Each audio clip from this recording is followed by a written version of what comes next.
Well, hello, welcome to I Love Gay today. And this is another of our special series where we're in Birmingham with Jon Godbold, Tales of the Second City. How are you, John?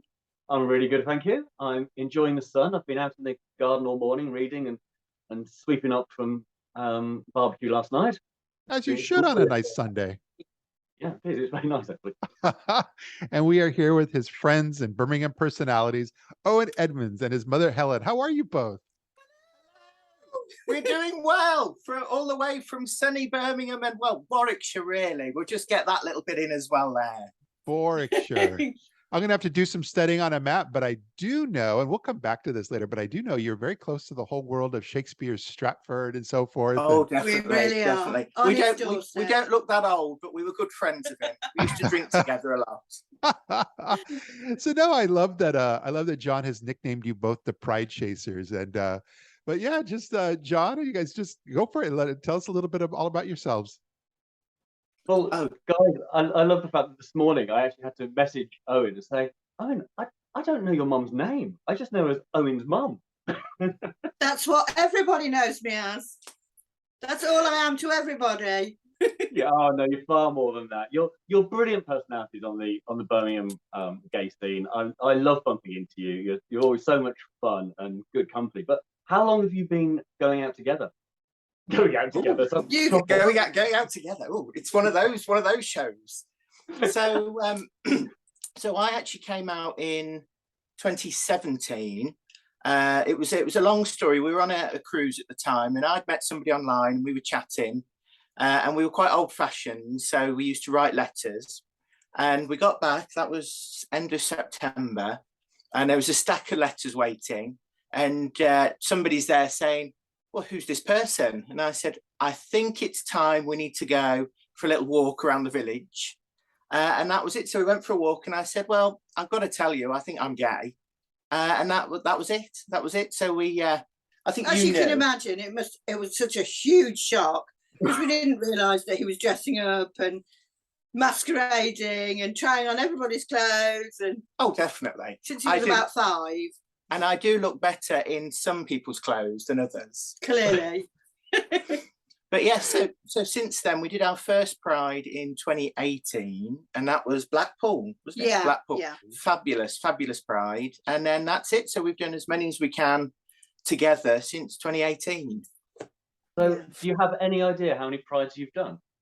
Oh, so literally, as we're sat here, we've got, I'm going to turn it, I think it's upside down for you, but there's a little list we've written of all the ones we've done. So we're literally just looking here, and if you see me squinting, I'm looking at the list going, that was 2019. That was, so I think we've done around 21, 22 since 2018. Obviously we missed 2020 and a little bit of 2021 because of the COVID. Yeah. But yeah, so we've done a few. We try and do the little prides. We like the big ones as well. Don't we all? We all like a big one. Well, don't listen. Virtuous. I'll throw in there and say, it's a really cool phenomenon though, and it's happening here in the United States as well, where you're having Pride festivals pop up in smaller parts of the country. But the UK, I would say, at least from what I see, because you guys are so good at publicizing these things on Twitter, is that in the UK, you guys have been doing these smaller prides for many years now, and it's almost like everywhere time I turn around, there's just another town I'm discovering online that's got a Pride festival. Oh, definitely. And I think that's what it needs, though, because some of the places as I say, technically we're in Warwickshire, just between Stratford and Warwick. And it's quite old fashioned. It's very small, very rural. Yeah. And as you've probably gathered, he's the only gay in the village. The only gay in the village, boy. But so it's nice to see the smaller places. We've got Warwickshire Pride as well for us, but it's nice they're diversifying. And was it a couple of weeks ago, Shipston had their own Pride? That was their first. But it's nice to see little rural communities, and it's more grassroots as well. So it's less. Obviously, Birmingham and Manchester and London are fabulous, and it's more of a sort of party atmosphere now. But it's more all-encompassing. You've got young children, elderly, and they're all joining in. It's really good fun, the smaller prides. Are you not supportive? Sorry, Helen? sorry, Dan, I just said it's more supportive, more family orientated, and it's nice that you can chat with all the families and meet all the people who are trying to get involved, and just give a bit of support and encouragement. Yeah. So you must meet a lot of people who are doing their first prides, and obviously that's big group of people. Yeah. Yeah. Oh, definitely. And this is what I really get passionate about. And especially if I've had a drink and I start talking about this, I get very passionate about it. But you don't drink. But I don't drink, obviously. But no, we've been to some prides. We always try and pick sort of the newer prides that are just starting out, because you see people. For instance, there was Warwickshire one year. There was a trans person that arrived, and you could see they were really hunched up, really sort of inward. And as soon as they got past the gates, the barriers into the park, they were a different person completely. And it was just fabulous. They felt at home, and you go around giving hugs and kisses, and we start chatting. And that's what it's all about, because you could actually see once the day had finished and they went out of the park, you could see them go right back in, which was a shame, but it's nice they've got somewhere to go, and we can chat and have fun as well. And some of the stories we've heard, no, there was a lovely couple in Blackpool, and they said, where have we come from? We said, Warwickshire. And he said, that's quite a way for you. And he just thanked us for being there. And this is what I think. Obviously, we've all got to do local prides, but to go further away, it's to show support. And obviously, we're in a different part of the country, but we're facing the same sort of things, the same issues. But we're all together. We're all one big family. Yeah. And they were just a lovely couple. They're both in their 60s, both been through electroshock therapy as well. And they were in floods of tears. Well, we were all in tears by that point as well. And it was just nice that we could show support. And we were from a different part of the country. And we'd actually made the effort to go up and support as well. Yeah. I do think that Pride, as a name for the event, is just perfect. I mean, the first one I went to as a student in my 20s was London Pride. And I've never felt more proud. And I always get that feeling whenever I attend the event. Just so proud to see a space, a city, a town transform and just become every colour of the rainbow. Yeah. Lovely. Oh, definitely. Are you two not tempted to organise your own local pride in your village? I don't know. It'd be quite interesting. I think there's only about, what is there in the village? There's about 100 of us in the village. Yeah. So it would be a very, very small event. But then it would just be me. So I think I might quite like that. Okay, there's 100 people in the village. You cannot be the only member of the LGBT plus community. Oh no, definitely. They always say, aren't they? You're not that far away from one. Definitely.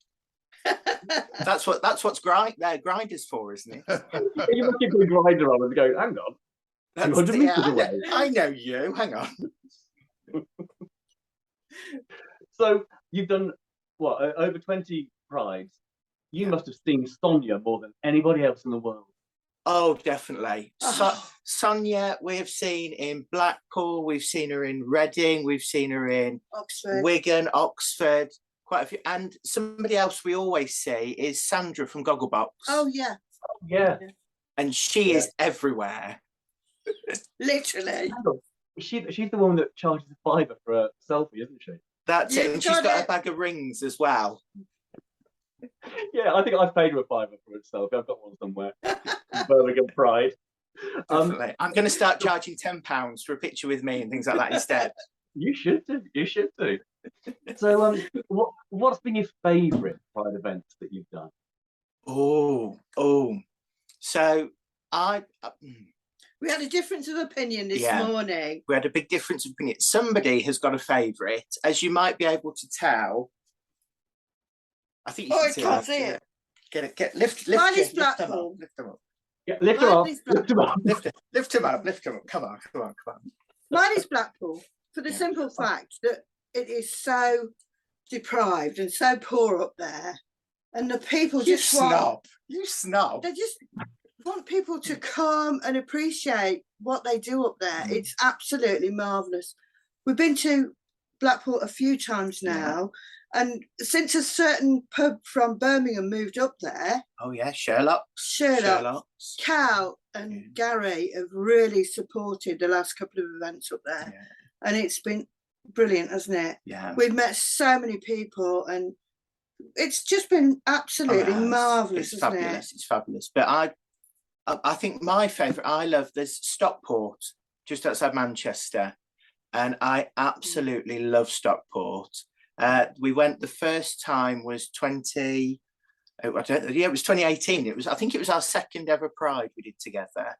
And we met a lovely family up there. Their main stage is called the Martin Het stage. And it's named after one of the lads that was killed during the Manchester bombings, the arena bombings. And they were great friends of his. And they were so lovely. And we got chatting. They said, oh, you'll come back next year. And we said, oh, we'll try. We're not sure. And we did, didn't we? I think third or fourth time we've been this year. Yeah. And they are so lovely because it's so small. And you meet the same sort of people as well. There is a couple of pubs, as you do. You've got to do a pub as well. Well, I do. But there is quite it's a very straight pub. And you go in and it's no phones, no iPads, no anything. It's the old-fashioned pub. You've got to sit there and talk to each other. Yeah. And there's me walking in with a big, I think I walked, was it the pink boa? It was one of the big boas. No, it was pink this year. Pink boa, makeup on, rainbow flags, the boots, I think it was the red boots this year, and everything just stopped, and you could see everybody going like that. But as soon as you go outside, they all wanted pictures. They were hugging, kissing, and it was fabulous. But it is so nice, Stockport, absolutely. If anybody watching this wants to go somewhere completely different, Stockport, definitely. Yeah, I believe it was Stockport that when I was stalking you online prior to this interview, and I found this whole it was their online site. Maybe it's also a local paper, but it's they had this whole photo gallery set up, and you guys were the premier top photo. We're on there. I think we seem to do that. After we've been to a Pride, people will message. When we went to Stoke Pride, we met one of the organisers, Andrew, and he was fabulous. He'd got this flower that a family member had made for him.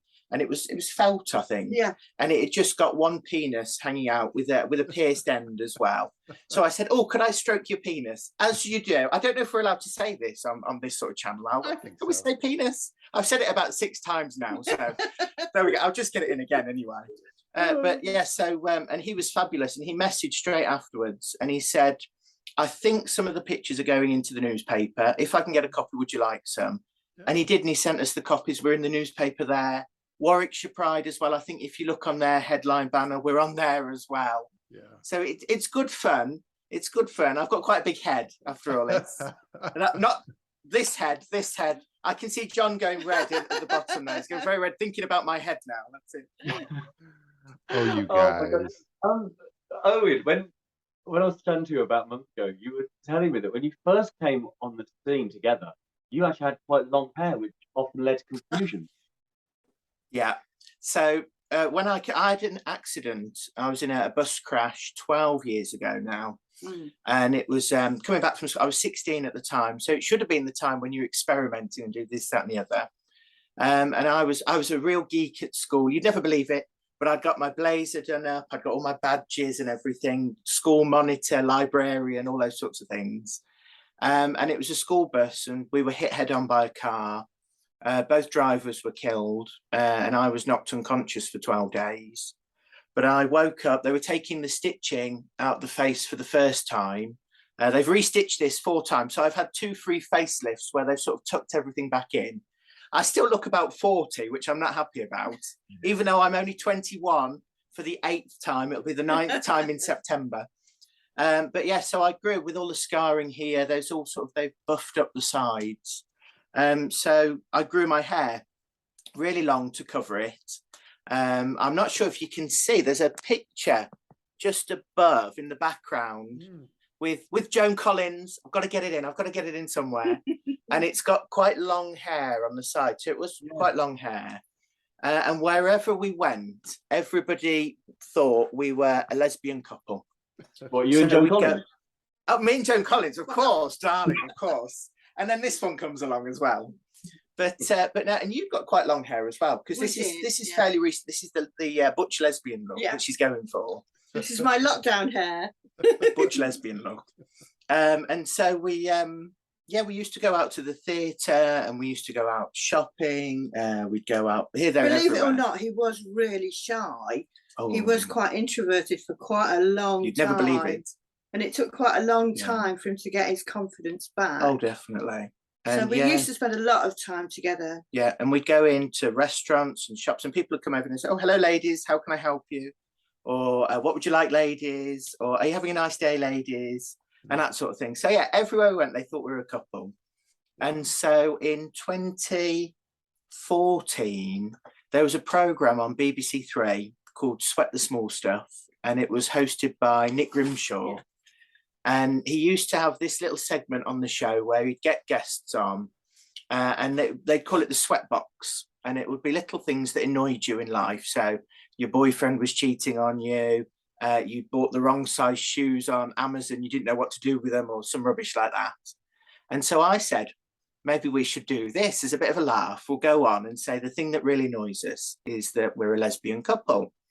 And so we had to make the little video for the audition.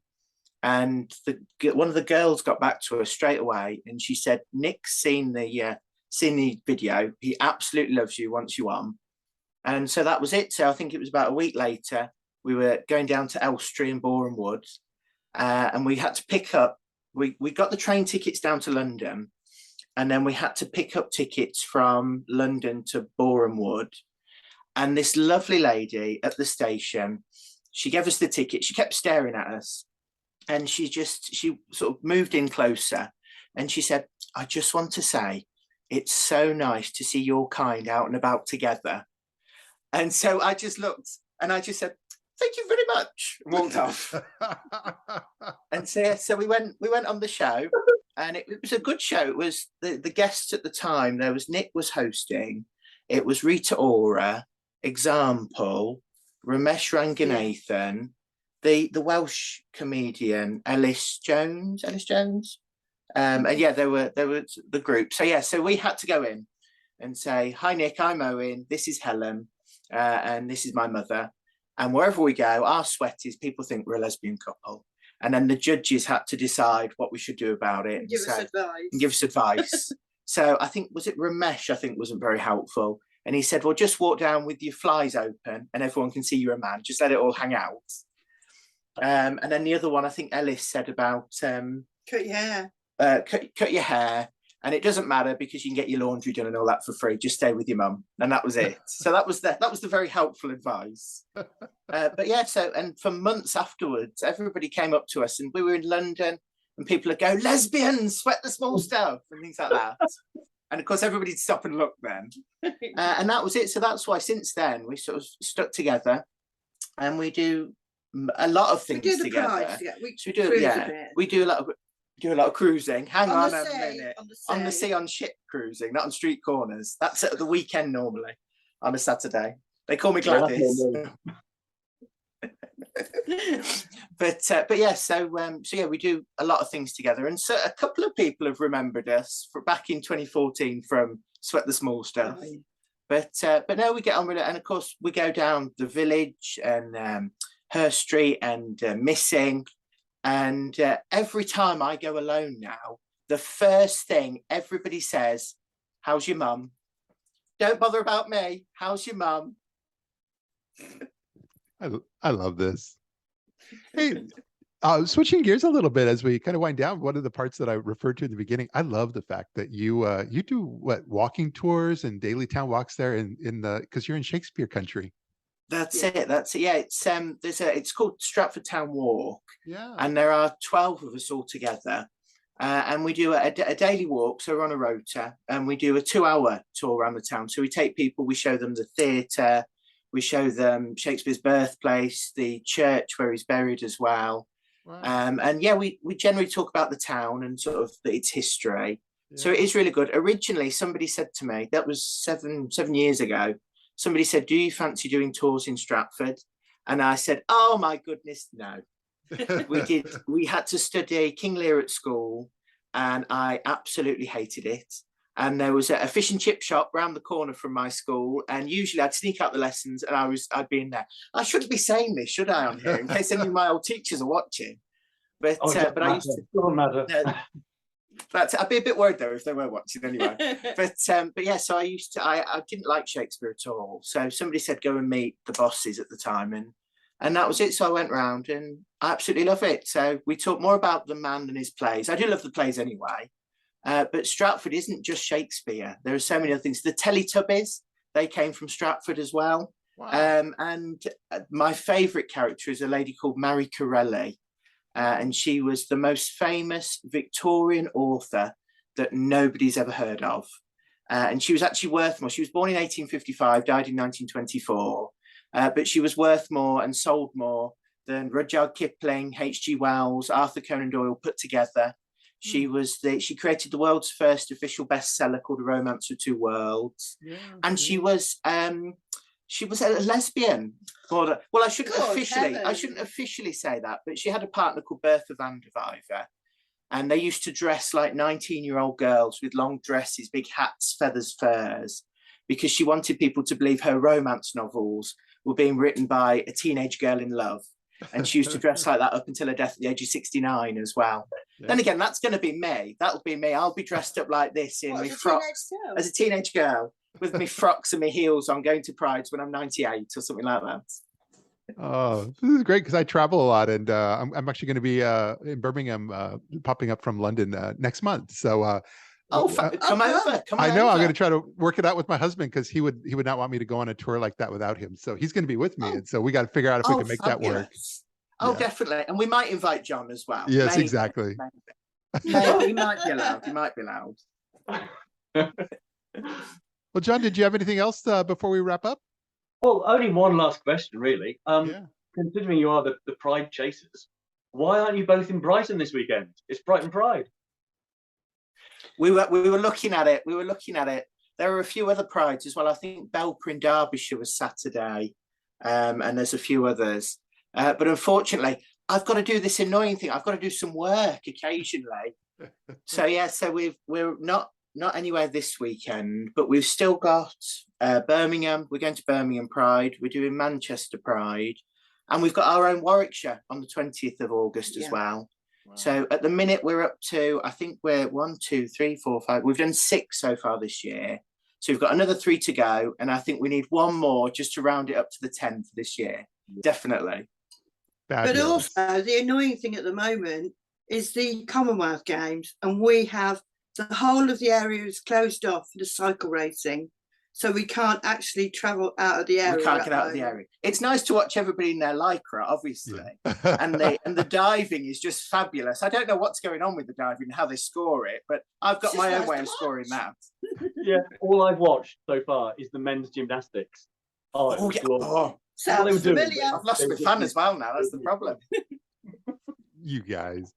Well, I think this is fantastic. I really appreciate that you guys were able to take a few moments of your time and share a bit of your story with our audience here. Oh, no, thank you. Thank you for having us as well. It's been fabulous. Absolutely. And I hope to be able to meet you all in the real world maybe next month. Oh, definitely. It's a date. Yeah, I love definitely. That'd be great. Thanks again, everybody. Fabulous. Thanks you. Bye. So good.